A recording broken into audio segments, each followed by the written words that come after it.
ಲೋಕೋಪಯೋಗಿ ಕಾಂಗ್ರೆಸ್ ಮಿನಿಸ್ಟರ್ ಆಸೆಗೆ big twist. KPCC ಮೇಲೆ ಕಣ್ಣಿಟ್ಟು ಕೂತಿದ್ದ ಸತೀಶ್ ಜಾರಕಿಹೊಳಿ ಕಂಪ್ಲೀಟ್ ಆಗಿ ಈಗ ಯೂ ಟರ್ನ್ ಹೊಡೆದಿರುವಂತಹದ್ದು.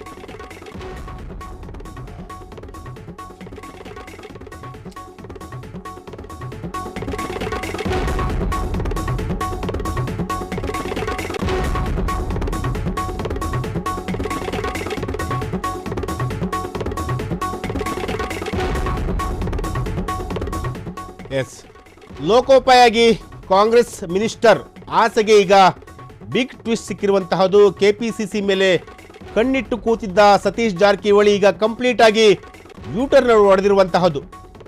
ಶಿಗ್ಗಾವಿ ಬೈ ಎಲೆಕ್ಷನ್ ಗೆಲ್ಲಲು ನಾನೇ ಕಾರಣ ಎಂದಿದ್ದ ಸತೀಶ್ ಜಾರಕಿಹೊಳಿ ಅಹಿಂದ ನಾಯಕನ ಹೇಳಿಕೆಯಿಂದ ರಾಜಕೀಯ ಕ್ಷೇತ್ರದಲ್ಲಿ ಅಲ್ಲೋಲ ಕಲ್ಲೋಲ.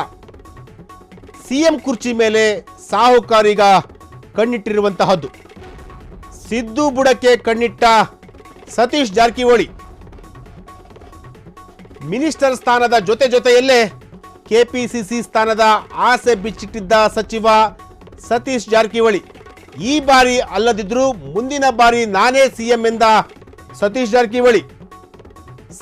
ಜಾರಕಿಹೊಳಿ ಹೇಳಿಕೆಗೆ ರಿಯಾಕ್ಟ್ ಮಾಡದ ಸಿದ್ದು. ಇದು ರಾಜಕೀಯ ವಲಯದಲ್ಲಿ ಸಿಎಂ ಕುರ್ಚಿ ಜಟಾಪಟಿ ಸಂಚಲನ. ಸತೀಶ್ ಜಾರಕಿಹೊಳಿಯವರು ಮೊದಲಿನಿಂದಲೂ ಕೂಡ ಕೆಪಿಸಿಸಿ ಅಧ್ಯಕ್ಷರ ಸ್ಥಾನಕ್ಕೆ ಕಣ್ಣಿಟ್ಟಿದ್ರು.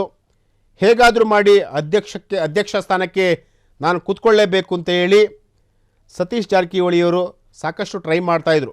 ಮೊನ್ನೆ ಅಷ್ಟೇ ಸುಮಾರು 35 ಜನ ಶಾಸಕರಿಗೆ ಹಾಗೆ 7 ಜನ ಸಚಿವರಿಗೆ ಅವರ ಮನೆಯಲ್ಲೇ ಒಂದು ಪಾರ್ಟಿಯನ್ನು ನಿಯೋಜನೆ ಮಾಡಿದರು.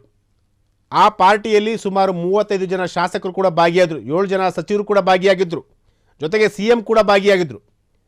ಸೊ ಈ ಎಲ್ಲ ವಿಚಾರಗಳನ್ನು ತುಂಬ ಸೂಕ್ಷ್ಮವಾಗಿ ಗಮನಿಸ್ತಾ ಹೋದರೆ ಸತೀಶ್ ಜಾರಕಿಹೊಳಿಯವರು ಕೇವಲ ಕೆಪಿಸಿಸಿ ಅಧ್ಯಕ್ಷರ ಕುರ್ಚಿಯ ಮೇಲೆ ಕಣ್ಣಿಟ್ಟಿಲ್ಲ, ಅವರು ಸಿಎಂ ಸ್ಥಾನದ ಮೇಲೂ ಕೂಡ ಕಣ್ಣಿಟ್ಟಿದ್ದಾರಾ ಅನ್ನೋ ಒಂದಷ್ಟು ಪ್ರಶ್ನೆಗಳು, ಅನ್ನೊಂದಷ್ಟು ವಿಚಾರಗಳು ಈಗ ಕುತೂಹಲ ಮೂಡಿಸಿರುವಂತಹದ್ದು. ಅವರ ಒಂದು ಹೇಳಿಕೆಗಳು ಜೊತೆಗೆ ಅವರು ತೆಗೆದುಕೊಳ್ಳುವಂತಹ ಒಂದಷ್ಟು ಸ್ಟ್ಯಾಂಡ್ ಈಗ ರಾಜ್ಯ ರಾಜಕೀಯದಲ್ಲಿ ಸಾಕಷ್ಟು ಸಂಚಲನವನ್ನು ಸೃಷ್ಟಿ ಮಾಡ್ತಾ ಇದೆ.